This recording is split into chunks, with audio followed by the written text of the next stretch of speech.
Welcome, you are in the right place. I'm Lana, and joining me is Laura Towler from the UK, who is an activist, a YouTuber, and a nationalist. She's also a writer and editor at the wonderful European website Defend Europa. We'll discuss her latest video, We Were Never Asked, where she and a few others surveyed thousands of English men and women to find out their thoughts on mass immigration and becoming a minority. Up next. Laura Towler, welcome. It's good to finally have you on, considering I think I've had most of the best, most popular women in the nationalist scene in the genre on the show, so it's good to have you on here finally. Oh, it's my pleasure entirely. And actually the first ever interview that I did was with Henrik on Red Ice. So that was my first ever interview. And now I'm back and this is my first time on camera. So ooh, there we go. Getting all the first. Love it. Well, we'd love to have you here. You're doing great work, and you've been doing a lot of good work in the last 2 years, actually, since Henrik spoke with you. I want to get into a little bit about, female nationalists, since we are both vehemently attacked by lefty male feminists in particular. We'll talk about that later, but I first want to ask you, how long have you been an activist and a YouTuber? You also are an editor and writer at Defend Europa. Give us a little bit of background. Yeah, so I've been involved for about 3 years now. So Defend Europa will be 3 years old in February. So I'm an editor and a writer there. And also I have my own YouTube channel, which I've had for about a year now. And I mainly make videos about British politics, but I focus on demographics and also identity. So what does it mean to be English? What does it mean to be British? That kind of thing. And also I'm involved with the Patriotic Alternative, which is a new platform that Mark Collett has started. And I'm his deputy leader kind of thing. And we've been trying to get off the internet and just do activism in real life, form real connections. And we had our first conference in England last month, and then we've just completed our first piece of activism, which was We Were Never Asked, which you can see on the screen now. That's right. And those are the three roles that I have. So Defend Europa, YouTube, and the Patriotic Alternative.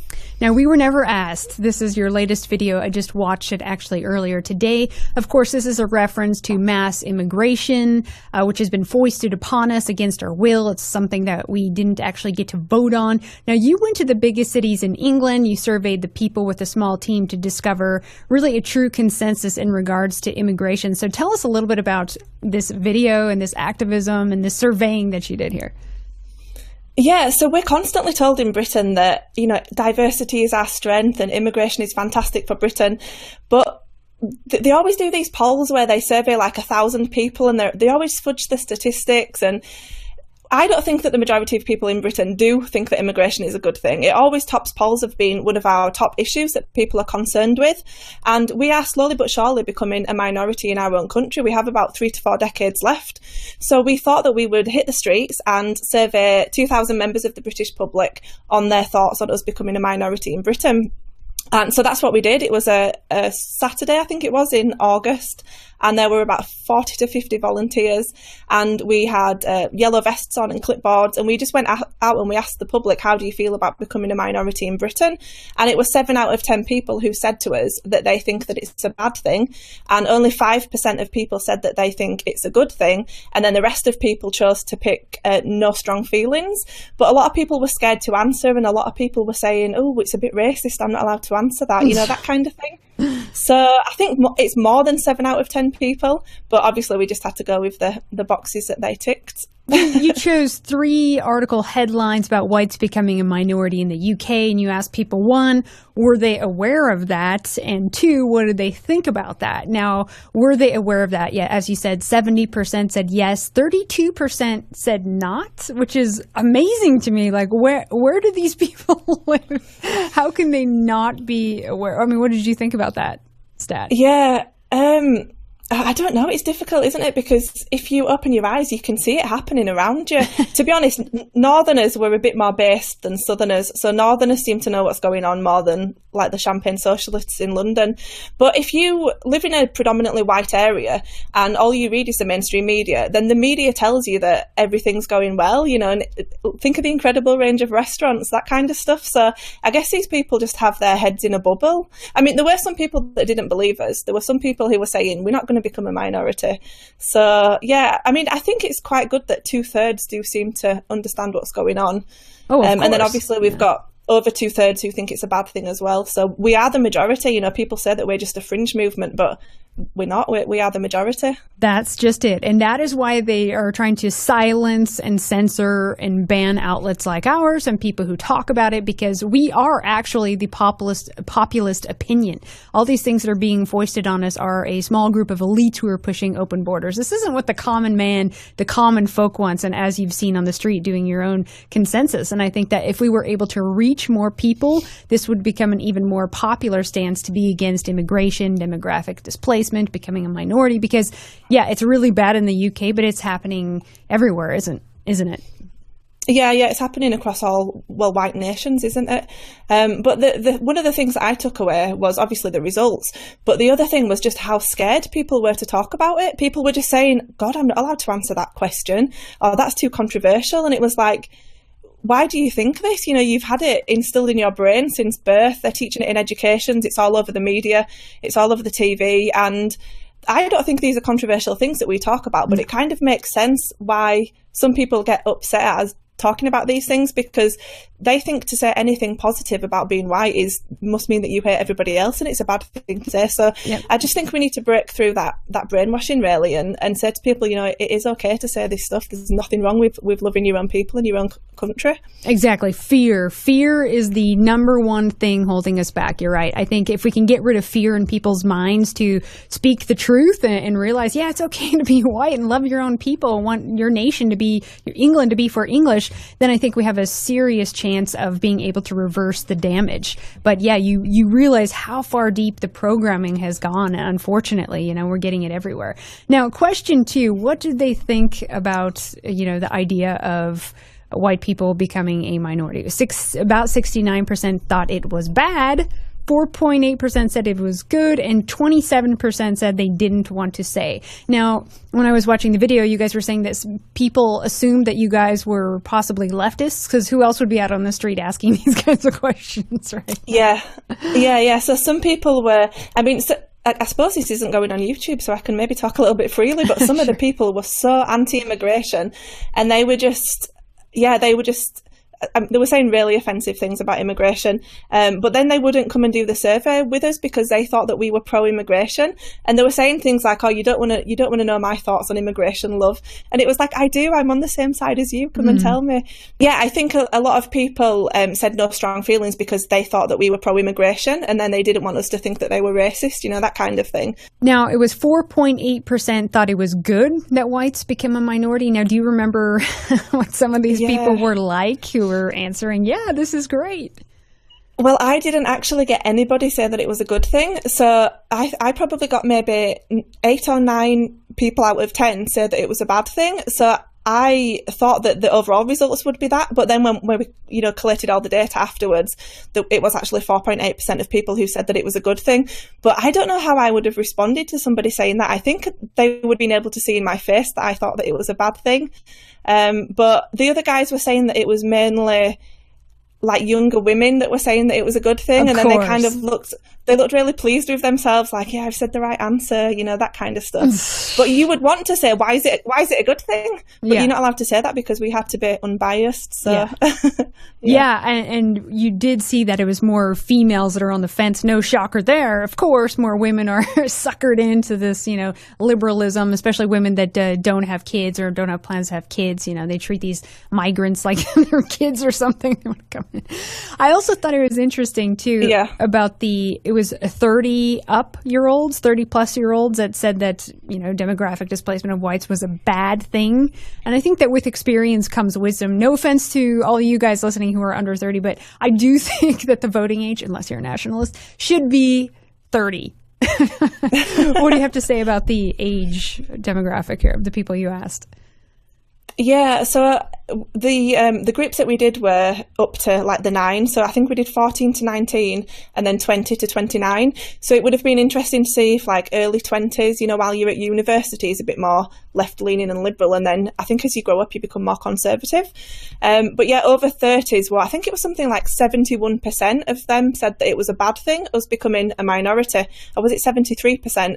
But then when you look at under 30s, it was only around 53%. But then it was like 46, I think, that said no strong feelings.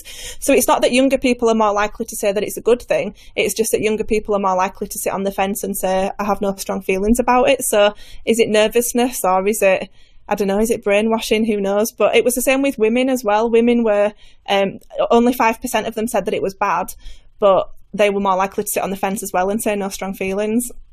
What I've found with a lot of younger college girls, when I talk to them, once they know kind of where I'm coming from, they let their guard down and their hair down and just really start talking about these things. And then I find that there's actually a lot more, conservative, nationalistic-minded young girls than you would think. They're just quiet, and because they can't say much, in college, and because, they'll get vehemently attacked. But also, I think on the streets, when you're asking people, some people, 27% didn't really want to say what they thought about, whites being a minority, because maybe they thought, hey, maybe I'm going to be cataloged right now, I'm going to be harassed, I'm going to be fired. Like, they didn't know who you were or maybe what was going on, right? So they didn't quite feel comfortable.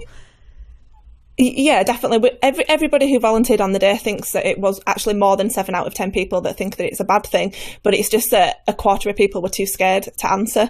So, like I said, they didn't know who we were. They thought that we were pro-immigration, a lot of the people. So they're just kind of, it's like a get out of jail free card, I guess. They're just kind of backing away from the question. So I definitely do think it's more than 7 out of 10 who think it's a bad thing, which is just, it's such a white pill, because that's all we're campaigning for, with like my YouTube channel and the Patriotic Alternative. It's all about demographics and trying to get the information out there so that we can reverse these trends. And to know that such an overwhelming majority of the public want that as well, it's such a white pill. It really is. Yes, it is. We can work with that. And that's what I think, that if our ideas were out there and really promoted and people had a chance to hear and they knew other like-minded people were out there, oh my gosh, we can take our countries back so easily and undo a lot of this damage. And that is why they're working overtime to prevent our voices getting out there. Now, do you think you're going to get any flack or attacked for doing this kind of poll on the streets? Is anyone onto it yet? Yeah, the usual suspects are all over it, but I have to say it's 99% positive feedback. And I've had so many emails and messages from people who have said that they've sent it to their mum or their cousin or their colleague, and their friends and family members are like, oh wow, I think that too, it's nice to hear that other people think it. So the feedback has been overwhelmingly positive. But 1% of people are really, really, really upset that we asked that question. And I was speaking to one of my friends and I was like, why do you think people are upset that we asked that question? Because we only asked the public what they think. We didn't try to influence their decision at all. And my friend said, you've asked a question that you're not allowed to ask. It's a controversial question and they're scared of the answer. So yeah, some people are upset. Obviously, they don't want the information out there.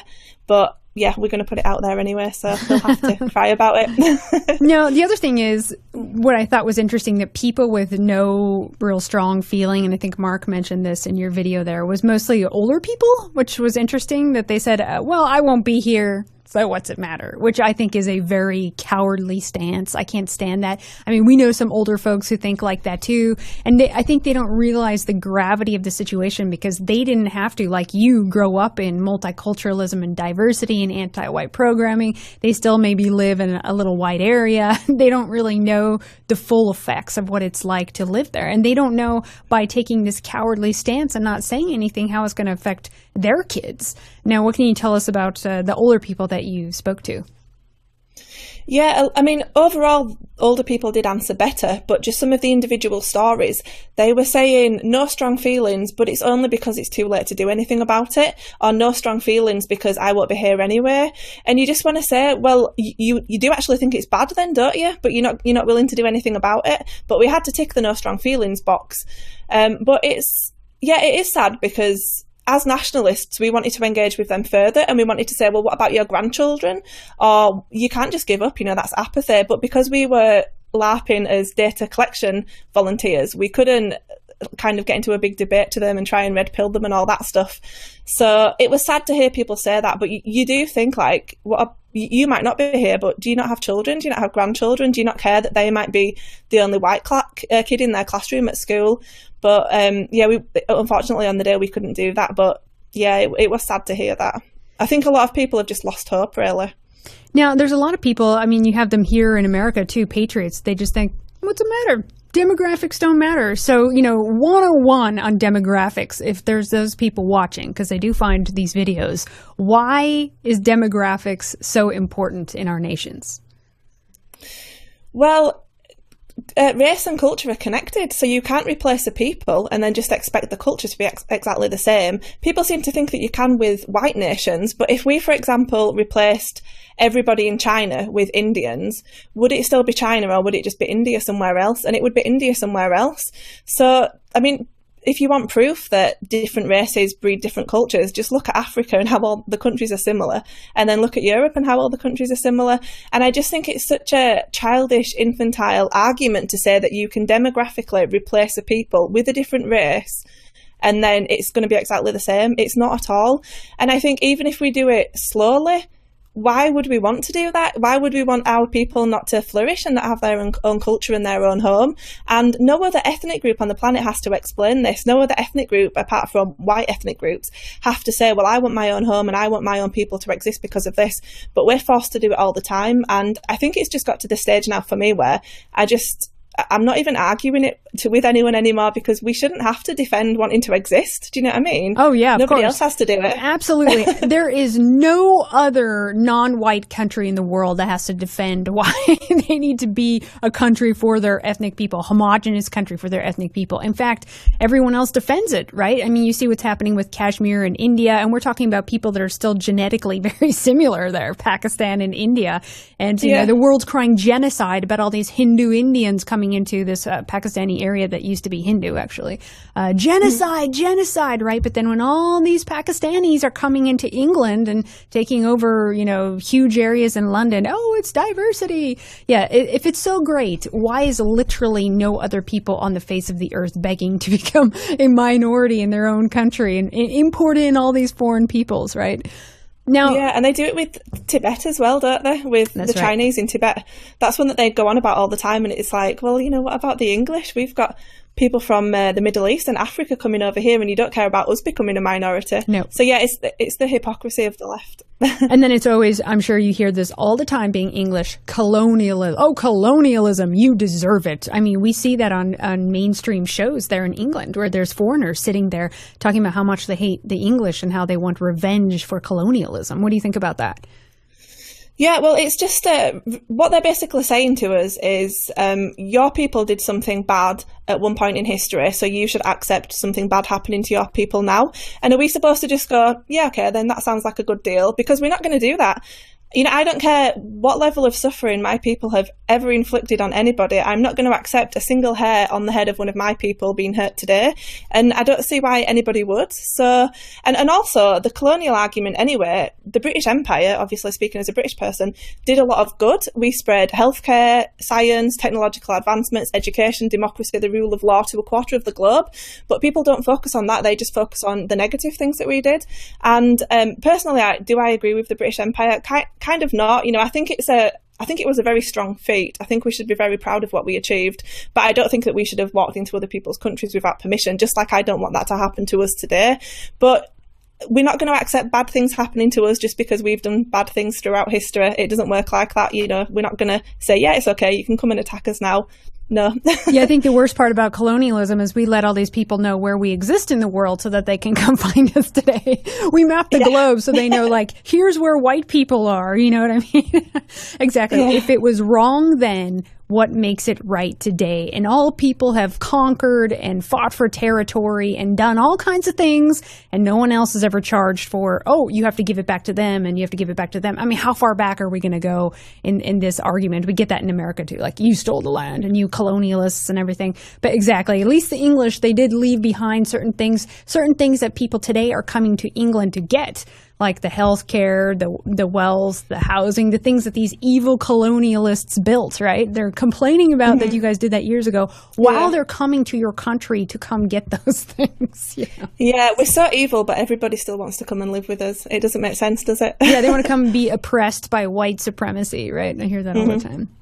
Yeah, what bothers me now is I see footage coming out of England and mass immigration that is dividing us. We always hear how people like us nationalists, they're trying to divide us. Like, we were unified before mass immigration. England before mass immigration didn't have these problems. Now you have literally foreign peoples in your country. I just saw some footage there again of Indians and Pakistani people fighting, right, in England. And you guys are caught in the middle. So they're fighting you and they're fighting each other in your country. And these problems, they're new and they're only going to get worse. Now, you're young and you've seen a lot happen in your lifetime. What have you seen transpire even in the short time that you've been aware of these things? Well, for me, my red pill or wake-up moment was living in Bradford. So I'm not sure if you're familiar with Bradford, but it's a city in West Yorkshire which has a very high percentage of Muslims living there. And the village where I grew up is where I still live now as well. It's just completely white. It's completely English. And it's one of those villages where if you see a foreign person, you kind of do a double take and think, what are you doing here? But when I was 19, I went to live in Bradford for a couple of years with my friend who was a student at the local university. And it was just so horrible, just the way that we were treated by Pakistani men. I mean, best case scenario, they kind of, whistle at you or shout something at you, that kind of stuff. But we were physically chased, we were spat at, we were told to leave certain areas, we were called white slags, things like that. And it just really woke me up to the fact that we're not all the same. And I think for a while I was thinking, is this a religious thing? Is it a cultural thing? Is it a racial thing? And I went down the Islam path for a while, but then eventually I realised it's a combination of all three, so race, culture and religion. But it's funny because the area where I live is still completely white, but all the surrounding villages, just the diversity of the last 2 decades, it's increased by so much. And yeah, just some of the shops, like you can go down a certain street and like all the shops are written in Arabic and there's people walking around wearing the shalwar kameez and you don't hear English being spoken. And sometimes you do feel like you are in a foreign country. London is particularly bad. I kind of feel like every time I go down to London, it just feels worse and worse and less English, which is so sad. But there are also cities like Leicester, Birmingham, Luton and Slough, where the white British are also a minority now. And people say, it's only London, it's a big city, that's why the British are a minority. But it's not, it's happening to towns and cities all over the country. And it's going to happen to Britain overall by the year 2066 if we don't start to reverse these trends.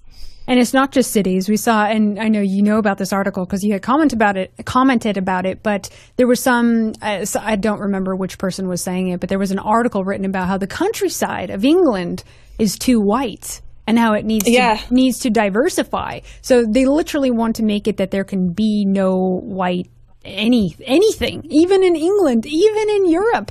And if you are to say anything about that, they call you a white supremacist or a white nationalist, like it's some kind of dirty word that you just want to exist with your people and be a majority somewhere. I mean, what do you think about them even going for the countryside? I mean, they're doing this in Germany and Ireland now too.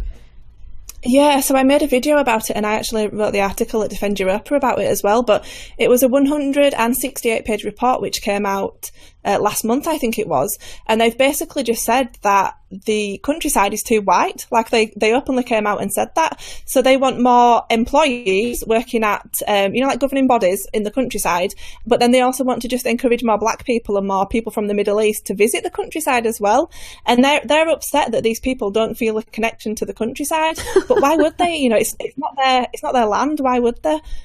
So yeah, God knows what they're going to do. Like, I don't know what incentives are going to be putting in place to get these people out into the countryside, but I actually like to get away from the city, all the consumerism and all the diversity, go camping with my friends, go for a walk. And it is nice just to be surrounded by your own people. And also everyone's friendlier in the countryside, people are walking the dogs and they say hello to you when they walk past and that kind of thing. So we're not even allowed a little safe area to escape to anymore. It just seems like they've done the cities, they've done the towns, now they want to come for the country as well.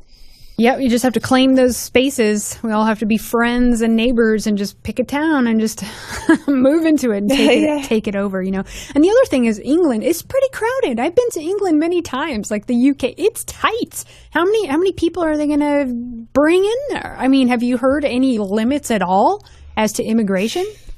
Well, the population at the moment is around 66 million, and there was actually a report from the Office for National Statistics last week it was, and they do it, it's like a population prediction, they do it every year, and they predicted that over the next decade we're going to have another 3 million people in Britain, and 74% of that population growth is going to come from direct immigration, and then the rest is going to come from births. But of course, when they say births, they don't just mean British people, they mean all of the births in the country, and at the moment only 58% of births in England and Wales are white British. So really it's like, what, 85-90% of that population growth is going to come from immigration. And we add the small island, like you say. I don't know if you've been to London, but if you try getting on the tube or even just walking down the street, it's so packed. It really is. And a lot of the cities are turning that way now.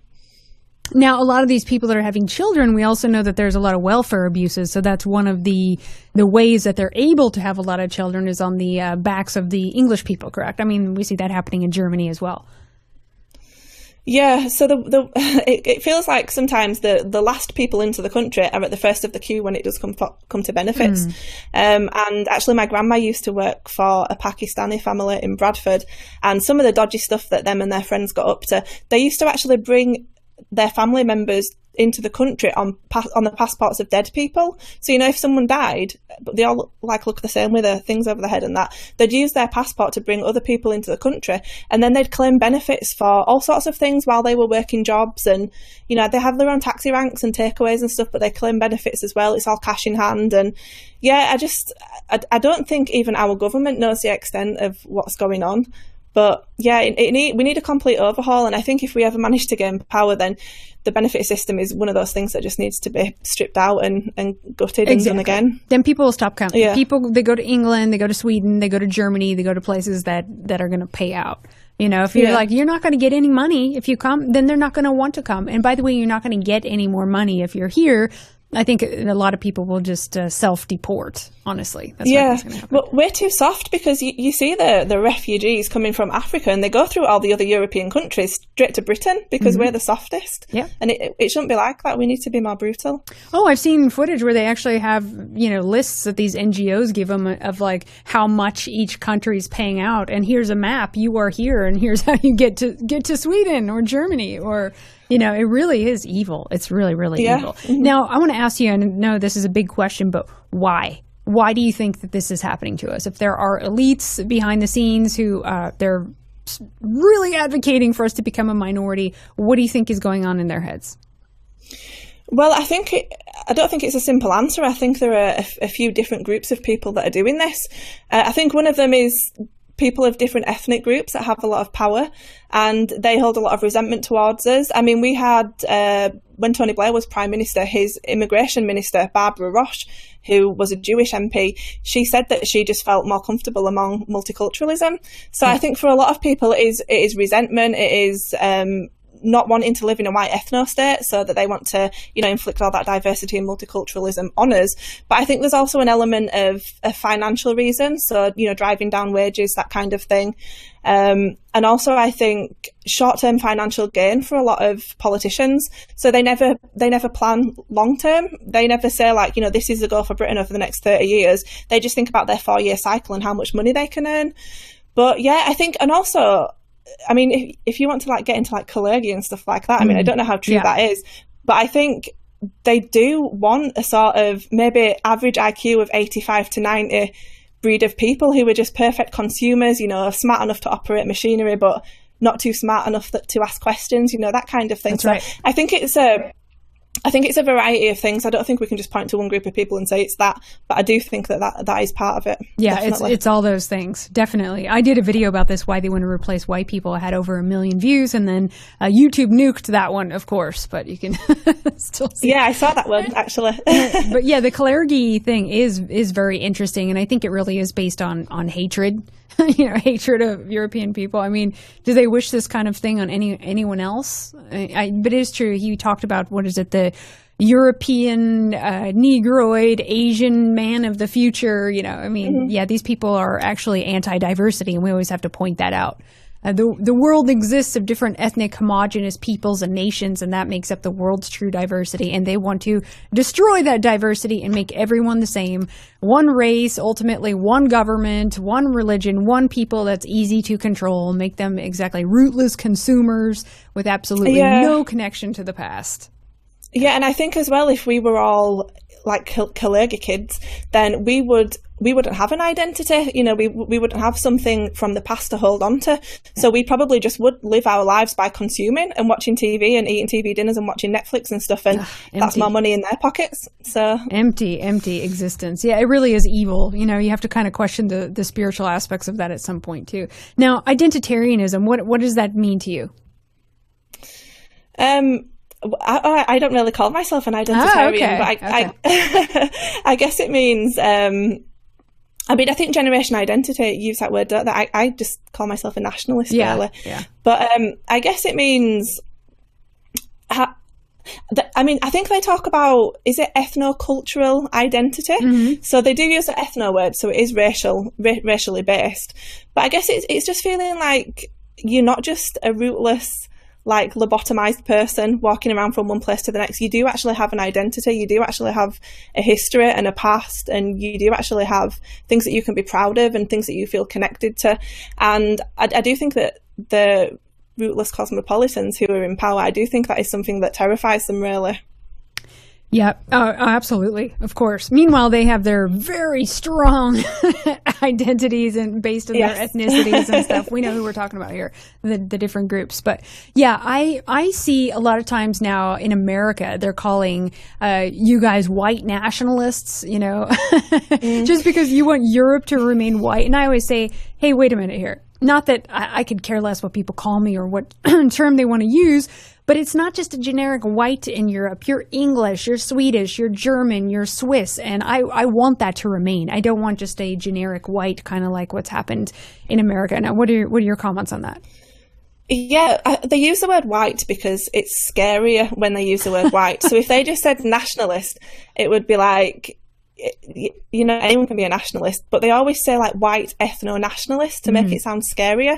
And yeah, I'm with you on that. So I want Britain to be full of British people, Sweden to be full of Swedish people, and Germany to be full of German people. Obviously, we are all European, we are all white, so we should have collaboration between those nations. And immigration from Europe should be prioritised over immigration from the Middle East and Africa. But we are all different. You know, the Polish are very different to the Italians, who are very different to the Spanish. So I think that they just use the word white because, unfortunately, white is a naughty word. Yeah. And if you say nationalist, it's nowhere near as scary as saying white nationalist or white supremacist. Yeah, and I always say too, when they say in America, they're always like, when they talk way about Europe, like they know what's going on way in Sweden or England, even though they don't live there, they're experts on everything, right? They say that these nationalists, they want to form a white ethno-state. And it's like, wait a minute, those already exist. It's called England and Sweden and France and Spain. Like, those are ethnically homogenous nations. I mean, they really are retarded, you know? Yeah, they don't know what they're talking about.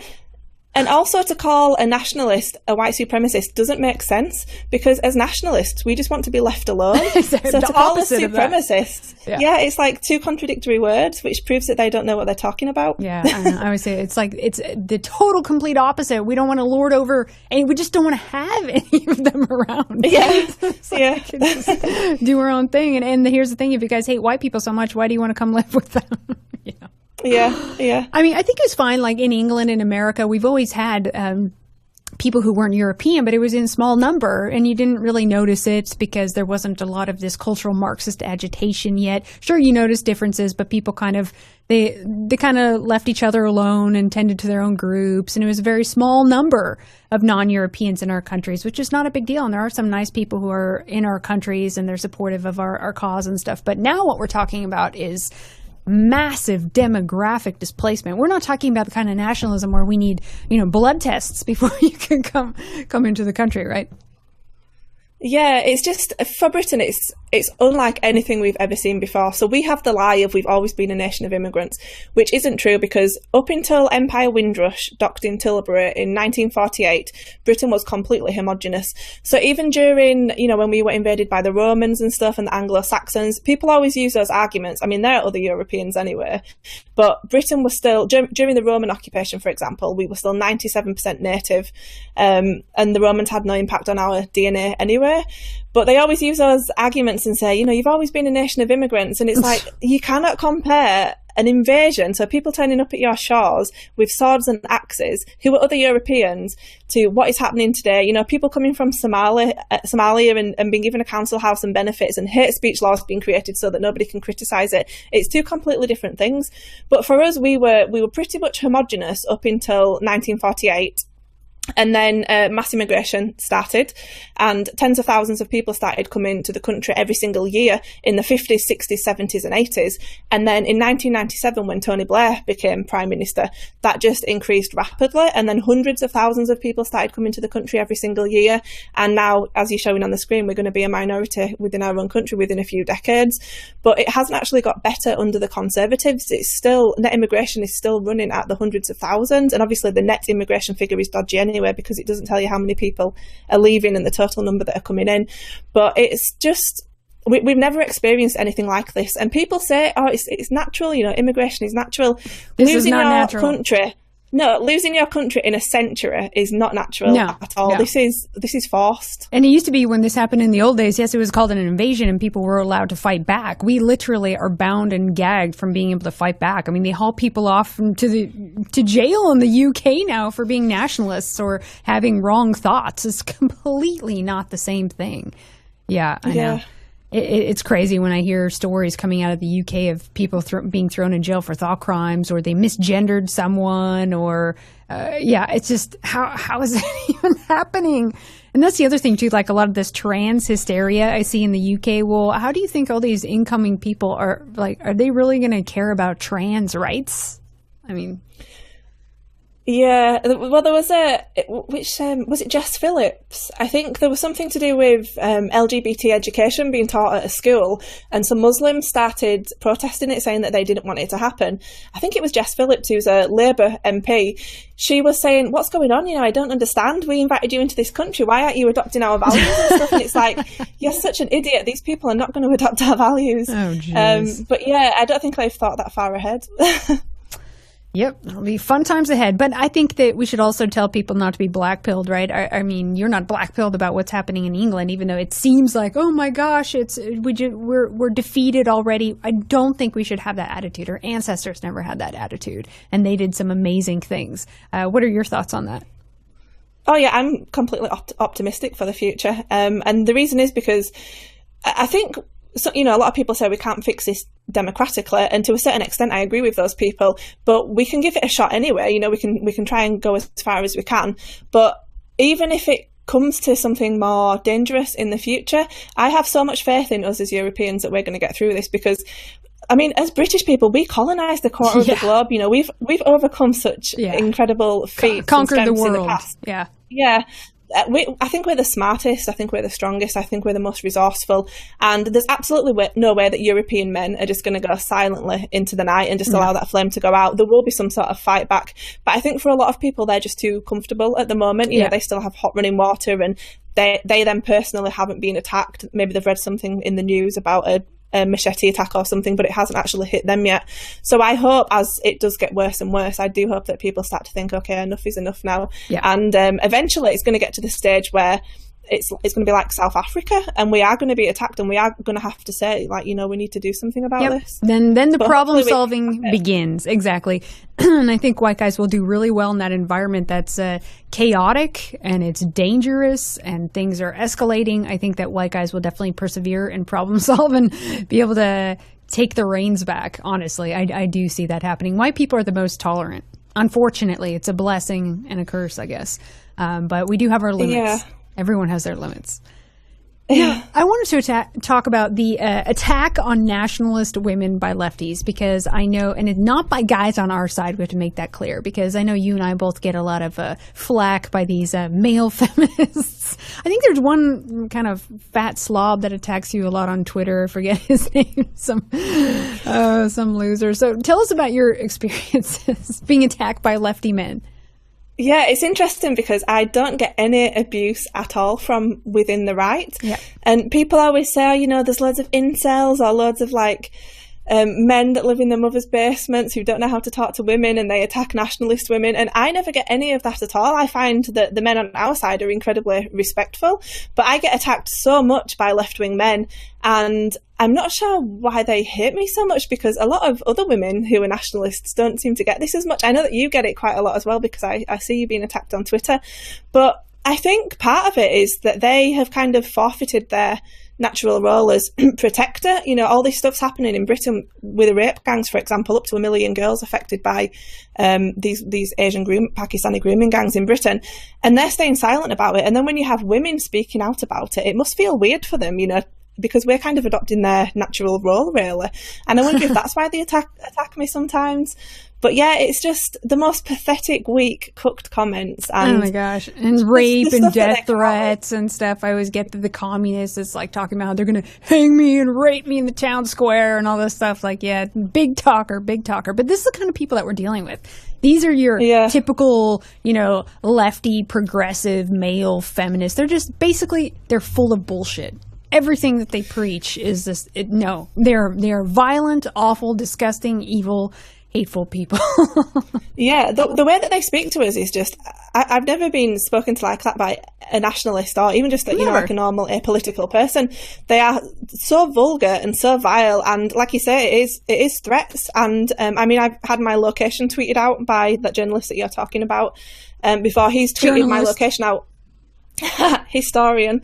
He's tweeted my location out while I've been in a building and told Danish Antifa to show me a warm Danish welcome, which we know what that means, but obviously he's been very clever with the way that he said that. So he's actually advocating for me to be attacked. Mm-hmm. Yeah, and they would love it. These people are just, they're disgusting. They really are. They're liars. I mean, even my wiki page, which I cannot edit, by the way, and just someone's right on it right away. As soon as the YouTube channel was deleted, right away, like literally a day later, it was deleted, you know. Anyway, it says something on my page about how I'm constantly trolled and attacked by men on our side. That is an absolute outrageous lie. And it's printed there, and I can't change it because some other lefty said it, and there's the reference for it. Yeah. Basically, I think that they hate us because we're threatening to them, right? We're threatening because people listen to us, people like us, they feel moved when women speak, because they can't push that stereotype, like you were saying earlier, that nationalist men, they're just, you know, fat or lazy losers with swastika tats living in their mom's basement or whatever, because that's just not true at all. When do you meet those people, ever? I think that once they had to admit and deal with the fact that many women exist in the movement, because this is just undeniable, there's lots of female creators. Now, I know some of them are taking a break right now. It's because they're married and having kids. They didn't give up and disappear like some lefties are trying to say. No, they're taking care of their families. But once they learn that women are in the scene and it's something they have to deal with, that they turn to slander, defamation, lies, and trying to hang you in the press as a tactic to silence you, to intimidate you, to make an example of, if you're going to be like these women, then this is what we're going to do to you, you know, to scare off more women. Yeah, and I think that they want us to appear like we're a fringe movement, and it's just, you know, guys with swastikas on their heads that are attracted to our kind of politics. But then when you have women who are, you know, smart, long hair, not crazy feminist women, attached to the movement and talking about things and sharing their concerns, obviously they don't like that, so that's why they silence us. Actually, one thing that really annoyed me was when you guys got suspended from YouTube, just the left-wing males who were laughing about it on Twitter. I was absolutely fuming, because I think Lana and Henrik are trying to protect you and your children. Yeah, like these are white people, and you're laughing at them being stopped, that their ability to protect you being stopped. And I just think, are you so stupid that you don't understand the severity of the situation that we're in? And they're just laughing at it, and it winds me up so much. Well, we're going to get the last laugh. I know Henrik always reminds me of that too. We will have the last laugh. They're playing dirty. They deleted us because we are effective, and we're reaching a lot of people despite all their trickery, rigging the search results against us, you know, messing with the ratings, having us not come up recommended. You know, we were putting it out there, we're getting lots of views, and they just couldn't have that. We had no strikes whatsoever. I think the other thing is the woman aspect. You know, I'm a mother, I have a family, you know, they don't like that image at all. I've seen them going after other women in the scene, specifically. Anytime I was interviewing women on this show, 314, most of them would get written up by, activists or lamestream press articles, or they would take clips out. Look at these women trying to threaten them, to silence them. And I think what's happening is that when women get involved into a movement, I've said this a lot of times before, things become more serious, especially for normies in 2019, because we live in a feminist culture, right? But women are also the ones that they motivate men, they inspire other women. Women like to hear other women talk, and ultimately we choose who we have the children with. So women can be a big threat. I know they're working hard to destroy, some of them are working very hard to destroy our civilizations right now, but women could also be the key to turn this around. What do you think? Yeah, and actually the aim of my YouTube channel is just to make quick 5 or 10 minute videos that people can send to their family members or their friends, just people who aren't politically aligned at all, because I do think it comes across as a bit softer when it's a woman saying it. So maybe they see that as a threat as well. And I think that women can operate a very kind of useful role by sitting at the gateway and enticing people in. So maybe they're aware of that as well. The hostess with the mostess. Yeah, exactly. I mean, restaurants have the pretty girl in the front for a reason, welcoming you into the restaurant, right? This is always how it's been, and that's what they're threatened of. And the thing is, there is a lot of beautiful women who are in our scene or nationalists. They're smart, they're creators, and they've been targeting each one of them. I've seen the slander pieces, I've seen the attacks, and thankfully they're all strong women, so they just laugh about it. And they have strong men beside them, which also really helps. But I expect them to come after, I expect YouTube to come after, pick off all the last one of these people, What do you think is going to happen there? Yeah, I kind of feel like when I wake up in the morning, the first time I check my phone on a morning, I always check my Twitter to see if it's still up, and I always check my YouTube to see if it's still up as well, because everyone is just being suspended. You guys know this as well as anyone. But they don't tell you what you've done to break the rules.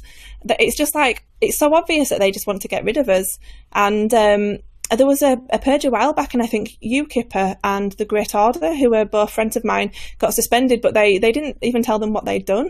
So yeah, it's obviously they are threatened by it. That's why they're trying to silence us. If our ideas were so stupid, they'd just leave our ideas up there because they'd be able to ridicule them, but obviously they can't do that.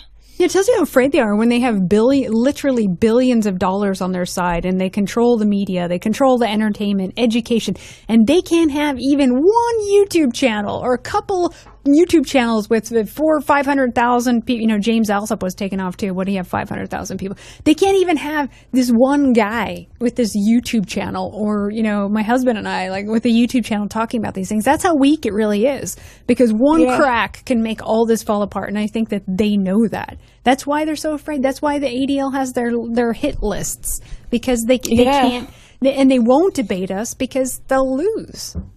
Yeah. Well, look how many views you guys got on your videos compared to, like, was it the SPLC that have got a YouTube channel as well? There was one video everyone was laughing at. It was 647 views in 6 years. Yeah. And their tweets as well. Like, in Britain, we have Hope Not Hate, who are like our dodgy organisation that are attacking us and lying us about us all the time. And I can't remember how many thousands of followers they have on Twitter, but they get like 4 likes on a tweet, and then I have much less followers, and I'll get like 500, and it's like, have you got fake followers, or do people just not agree with what you're saying? People are obviously coming to us. It's not the mainstream view. What's happening is it's just a little powerful clique, people that get money from elitist billionaires. They're funneling a couple of these groups, and all they do is target us all day. This is not the mainstream view. This is not what the common man thinks. And most people, they don't think about hate speech and all this stuff. We're talking about a powerful small clique that is doing all of this to us. And you know what? I think it's great. It's an honor that they feel so intimidated and threatened by us, and that they think about us, It's inspiring. Yeah, we should think like that sometimes. When I think sometimes it gets a lot, doesn't it, with all the suspensions, and you lose connections with your friends who have gone from Twitter, and sometimes you just think, oh God, I'm being attacked relentlessly. But really, it is a compliment, because they are threatened by us. That's why they're doing it. So we just need to we're on the good side, we're on the side of truth. So we just need to keep doing it. That's right. We have to keep doing it when you have to do more of it, and we have to do better. And it's up to all of you guys listening and watching to help support all of your creators and people who are on the front lines, who are taking the hits, who are trying to spearhead this, because it's a matter of time. All these things, they're going mainstream. These are mainstream discussions. It is going there whether the other side likes it or not. We are the future of media, and we are the future of our countries. And they know that. That's why they're working so hard. So I always try and keep that in my mind. But what are your websites you want to promote, and any other future things that you have going on? Yeah, so the big one at the moment is the Patriotic Alternative, which is mine and Mark Collett's platform. So we basically decided that we wanted to just get off the internet. The censorship was one reason, but also I just think you're kind of limited to what you can do on the internet. And we decided that we wanted to start networking in real life and getting out into communities and just building a database of people and skills, really. We have submitted a bid for the Patriotic Alternative to be a political party as well, so we'll see how we can get with that. They might stop us, but we're going to give it a shot. So we had our first conference in September, and then we had our first piece of activism just on We Were Never Asked. We've got 2 more conferences next year, and we also have a Christmas do coming up, I think in December that's going to be, potentially November. But we also just do things like, camping trips and meals out and walks in the country and stuff like that. And we're just building this really fantastic network. So if anybody is listening in Britain, it's not a controlled opposition organisation. It's not a honeypot or anything like that. It is just me and Mark wanting to connect with real people in Britain. And I'm very excited about what we're going to do there. Hopefully we can turn it into a real political party, because we're not going to cook on any issues. We're going to be completely honest about what we want from the start, which is going to be closing the borders, repatriation, increasing native fertility rates, taking back control of the media, the educational establishments, things like that. Awesome. And we'll just see what we can do. So that's the main thing that I'm working on at the moment. Mark and I are trying to come up with a manifesto and stuff like that. But we also have the website for We Were Never Asked, which is wewerneverasked.co.uk. And I'm still at Defend Europa as well, so defendeuropa.com. Good website. Yep. Thank you, which is just news and opinion from across Europe from a nationalist perspective. Well, you're doing great work, and you and Mark are a good team, and I know there's a lot of our folks over there, so if you guys are listening and you're in the UK, definitely connect with Laura, connect with Mark. I've heard good things about some of the hiking and outing and the camping trips and stuff, so if we ever head back that way, we'll definitely have to connect.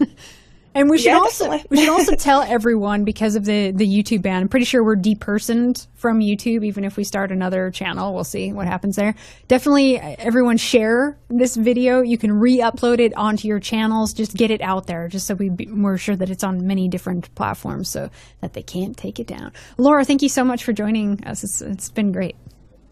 Oh, it's my pleasure, and it's lovely to finally speak to you. I know we were trying to plan something for a while, but yeah, it's nice to finally work with you.